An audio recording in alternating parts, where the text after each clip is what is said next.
Tiada siapa boleh halang kita nak rancang.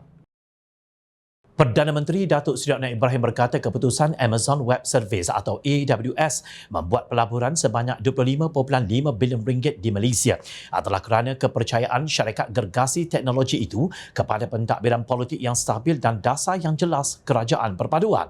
Menurut Anwar, pelaburan itu juga memberi impak yang tinggi kerana menambah keyakinan untuk kemasukan pelabur-pelabur asing baharu dari barat dan timur ke dalam negara.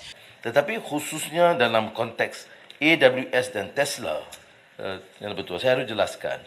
Ini perundingan itu sejak 2019, Disember 2019 dimulakan perundingan dan diteruskan. Dan Amazon menunggu sehingga mereka percaya kepada satu pentadbiran politik yang stabil dengan dasar dan arahan yang jelas. Dan ini yang menyebabkan akhirnya mereka menghubungi kami dan menyatakan kerana politik yang stabil dan dasar ekonomi yang jelas menyebabkan Amazon memilih Malaysia sebagai pangkalan mereka. Jelasnya, bila menjawab soalan ahli Parlimen Pakatan Harapan Bayang Baru, Sim Zizing, yang bertanya apakah implikasi kepada ekonomi negara dalam komitmen pelaburan oleh AWS yang bernilai 25.5 bilion ringgit itu menjelang tahun 2037.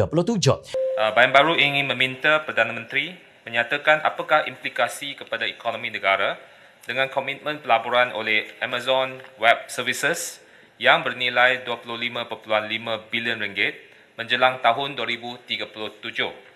Anda berkata pelaburan infrastruktur oleh AWS dijangka mewujudkan puluhan ribu peluang pekerjaan berpengetahuan tinggi dalam negara. Beliau yakin pelaburan tersebut akan membawa akses kepada infrastruktur AWS bertaraf dunia dan program kemahiran digital ke Malaysia yang membuka peluang kepada peniaga tempatan untuk berinovasi. Kata kuncinya politik yang stabil. Sebab itu AWS tidak datang pada tahun 2020, 2021 atau 2022. Walaupun perundingan sudah bermula sejak Disember 2019. Maknanya di sini jelas selama 33 bulan Malaysia ditadbir oleh kerajaan Tebuk Atap, Tan Sri Mahyadin Mat Yassin tidak mengujakan pelabur asing bertaraf gergasi untuk datang ke negara ini.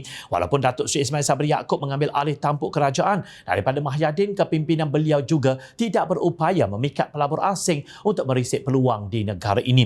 Namun bagi Presiden PAS Tan Sri Abdul Hadi Awang, beliau bukan mencari kestabilan politik. Pelaburan AWS seolah-olah tidak membawa sebarang erti kepada beliau. Beliau tetap dengan pendiriannya bahawa Parti Perikatan Nasional berhak untuk membuat rancangan bagi menumbangkan kerajaan perpaduan. Kita melihat ada tanda-tanda yang menunjukkan dalam kerajaan campuran yang ada ini perasaan tidak puas hati bersama-sama komponen sendiri ada berlaku dakwanya. Beliau menganggap tindakan tersebut tidak salah daripada segi undang-undang, malah berlandaskan prinsip demokrasi.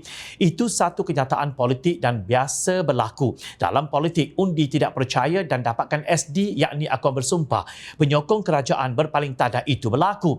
Memang kita berhak merancang. Tidak ada siapa yang boleh halang kita nak merancang, katanya mendabik dada dipetik beberapa media. Kegilaan apakah ini? Adakah Abdul Hadi sudah lupa bahawa dalam apa rancangan sekalipun masih ada Allah Subhanahu Wa Taala yang jauh hebat dalam merancang, dan Allah Subhanahu Wa Taala sudah menghalang Perikatan Nasional daripada memenangi pilihan raya umum ke-15 lalu. Amatlah tidak matang daripada sudut politik untuk menyimpan kepercayaan bahawa hanya anda dan parti anda yang layak untuk memerintah negara ini. Perikatan Nasional yang disokong Abdul Hadi telah mendapat peluang selama 17 bulan untuk menguasai negara ini menerusi Tebuk Atap 1.0 langkah syaratan.